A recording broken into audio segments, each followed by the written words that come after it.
So hi everybody and welcome back. This is another of my diecast review. This time is one of the Ferrari series. Is basically the series I'm keeping. I keep buying items, from them. This is a model related. Is related to the 126 c2b, driven by Patrick Tambay in 1983. This was the evolution of the ordinary Ferrari 126 C2. That was the 82 season car that was tragically involved in the departure of Gilles Villeneuve and the nearly lethal and fatal crash from Didier Pironi. So the model that made this time is once again maybe I think Exo model, or some of them making this type of diecast. And as usual, I think this have been the only model where I had to do the diecast review a little bit later, because nearly all the models arrived in Italy in the shops had a very big and heavy failure on the rear main wing. This evolution of the ordinary C2 from the 82 was different from the disposition of the radiators. It was the most significant difference was that they had to define the cars for the 83 season starting from November 82, and in November 82 all the Formula 1 car were still using the ground effect Venturi ducts under the chassis to increase the ground effect. So in November they had to change completely what they had in their hand. All the teams had to do it, and of course also Ferrari had to work on the last evolution of the C2. The previous version of this C2B was not exactly the car that Gilles used, but it was still featuring the longer pods on the side. This pod didn't end here, but in the ordinary C2 it was the same model that you will find on my channel. It is the C126 C2 driven by Mario Andretti, and it was a milestone, a masterpiece, to have in the collection a piece like that, and the point is always, as we say in all my videos, that this is a 124 scale, despite usually the scale of Formula 1 model is 120. So it's quite interesting because you finally can take these models and place beside the major collection of models of ordinary cars is in 24 scale, or in 18 if you collect diecast.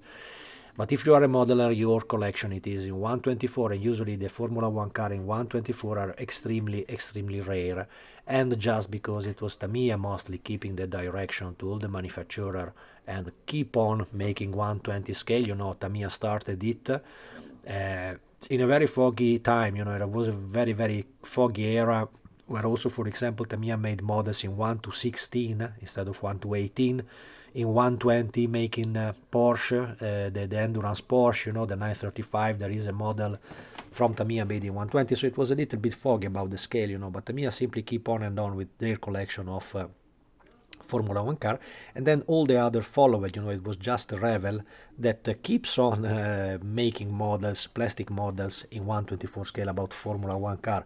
The point is that anyway, with all the respect for Revel, the result is never at the quality that we are used with Tamiya models.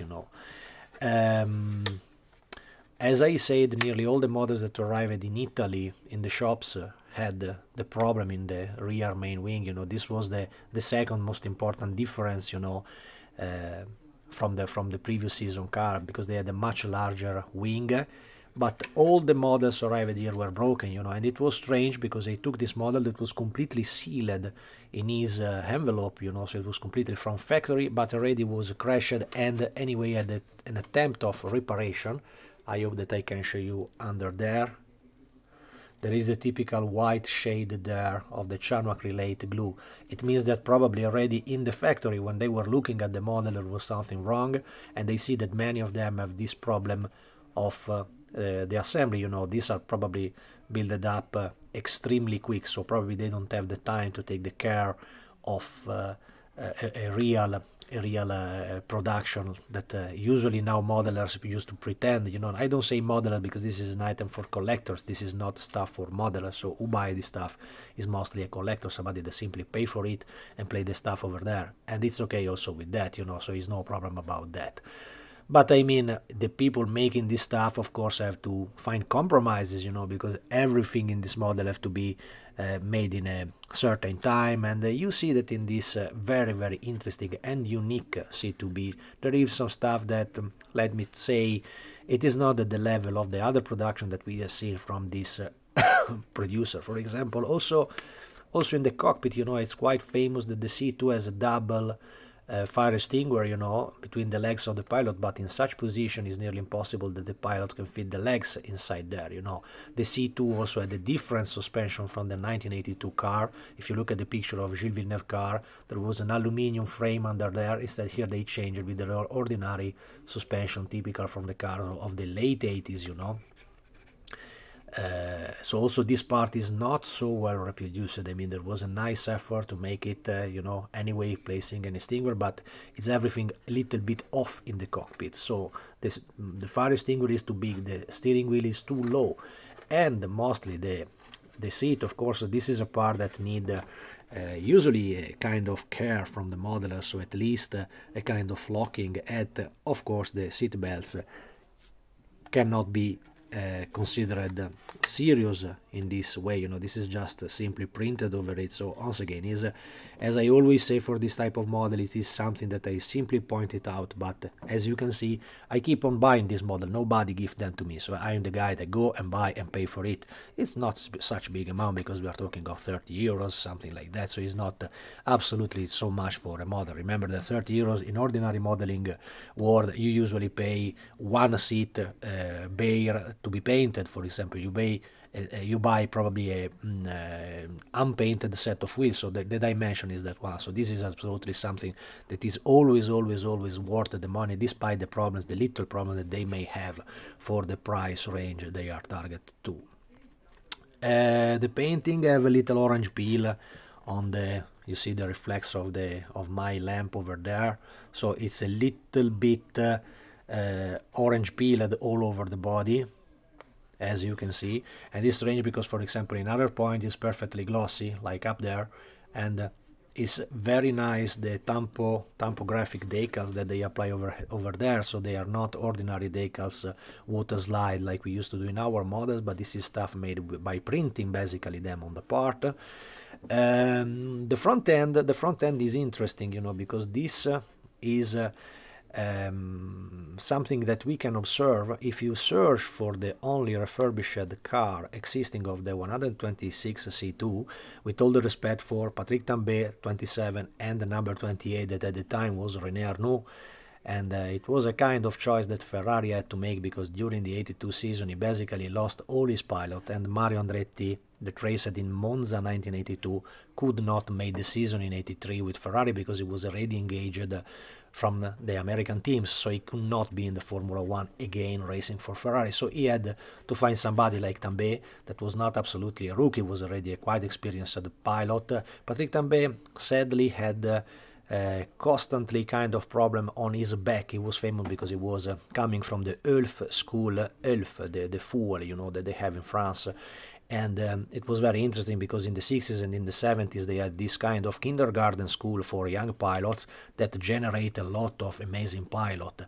Tambay, Arnoux, Prost, a lot of champions come from that French school, something that is amazing if you think today. Today people simply have to be skilled and pay by their own, so it's totally different world, But the car that have been refurbished, and it is the only one that goes around today in historical events, is basically a C2B like this one that have been reconverted into a C2, and you can clearly spot it because of the nose. If you look at the front end of that car, you see that is much more similar to this model instead to a real C2. This was probably because of a mess. It happened that the C2, in reality, the real C2 126 for the tragedies and so on, and also because it's so much connected to the history of such legendary pilots, really don't exist. So probably the collector that could buy the scrapped, I think it was the chassis number 61 or number 62, the real last of the 82 car, because following the car have been modified also in the front end, so it was became completely another car, you know, and at the end it became a C3, a C4, so it was becoming a completely different model, you know. But for the volunteer of Enzo Ferrari, it was clear that if somebody could collect a chassis or what was left of a chassis of a 126 C2, the desire, the legend says, should not be never showed off, because he completely hated the car, because he completely take the life of that pilot and completely ruined the other pilot. So this was really a volunteer of Ferrari. I don't know how true is this story, but from the real tifosi, from the real expert of Ferrari history, is not so fairy tales, so it can be absolutely believable. As well as if you see the real model of the C2B surviving today, there is so many difference from an ordinary C2 that you can see in picture, you know. The most evident is, as I said, about the front end, you know. They made mistake in paintings, there is a mistake in the side skirt, there is some other minor mistakes, you know. I don't know why here, I didn't check that carefully with the picture. They constantly feature the 126 with the 13-inch wheels, despite already the 82 car was featuring the 15-inch on the rear wheel. That is quite evident, because the wheel became, from my eyes, from my personal point of view, became much nicer, you know, but everybody constantly reproduced the car with the 13 inches. I think it was used only in the beginning of the 82 season in South Africa. I'm not sure about this, just give a check from everything that I say, so don't give it like a real true whatever I say in my video. Every time go out and check for it. Other compromises that I can see in this model is, for example, the air intake for the brakes, you know, for the front and the rear brake. Here they are painted in a light tan brown gray, I don't know what kind of color. It looks like a gray to my eyes, you know, a kind of gray. And also this is a little bit off, because I have nearly finished, you know, a very big issue. I was making a model of the 126 G2 car from 1982 with the strange with the banned rear wing, you know. It was the car used in Long Beach 1982, and I took the model from a guy, an extremely kindly guy, I think from Poland, and he sold me the entire C2 that now is out of stock, so it's quite hard to find, you know.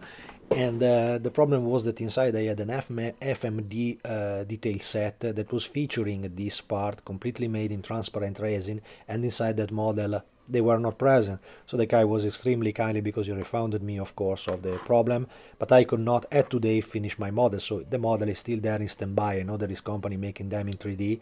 I look at them, they don't look so nice like the ordinary part, like the special part that was made by FMD inside that set. And it is a critical point, you know, because if you look at this model, as I look back at my 162 in 124 scale, the Protar model that you can find, you will find the videos of this other on my channel, you know, and I see that that such details is absolutely critical. I mean, it's a point where really, if you look at the real car, it's a color that you cannot represent painting simply, because the material was absolutely transparent. So it was probably much more better to made it in this type of material, this kind of transparent, and maybe thinner from inside with a light yellow, transparent light yellow. This is just my 2 cents about how to move in such direction. Of course, this model, for the level of the model, cannot have such a type of detail, you know. It's of course, in the group, in the Facebook pages, everybody show off that they can detail more the wheel, add the writings, you know, with some little extra it will become much more nicer. But once again, I just keep these models like they are. In this specific model, I had to open the showcase, you know. Sometimes in my video you see them also just with the showcase over, so I neither open that, because I need to fix this rear wing, so it was a work that I absolutely have to do. And of course, all the level of the detail in the engine should be completely scrapped, an assembly hyper detailed, and the more you go further with the detail, the more you will find problems, because they anyway don't exist like model, like a kit, like something where the modeler can place his personal touch, you know. You just can improve a little the details, but for example, even if you had the details and what to do with the side panels of the wing, they were blades in reality, you know. They were probably was the beginning of the carbon fiber. This car started to have inserts in carbon fiber, so they started with the safety insert about the cockpit to make it safer, with the rear panel on the seat belts, where the buckles and the seat belts were fixed on the rear part of the trunk of of the chassis, and that was made also in carbon fiber. And then of course they switched different from the 82 car, making the front and the rear wing finally in carbon fiber. So they started from this season to add a little detail. It will be just the following versions of the Ferrari featuring the carbon fiber chassis, and they arrived to the extreme to make also a carbon fiber gearbox. So it was all the evolution of the Formula One of the 80s, you know. It's extremely interesting to read about them because it's extremely fascinating, you know. It's a kind of romantic era of motorsport, and I love it so much. So this was my point of view. As usual, when I look at this models, I simply say, if you cross them, guys, take them. I know that abroad, and if you are looking this video in my approximately English, you are probably not from Italy, so you cannot get this stuff in my country, you know. But I think that probably you can find nearly surely at a little increased price in eBay or in Amazon or another platform. You know, it is simply stuff made in China, so it is not so different from the other die cast in 1/24 scale that you can collect. That's my point of view, guys. Every time I always say that the value for money is absolutely great, and go for it. If you like the model, if you like collectible Ferrari in this scale, this is absolutely another must. Thanks for watching, and see you in the next.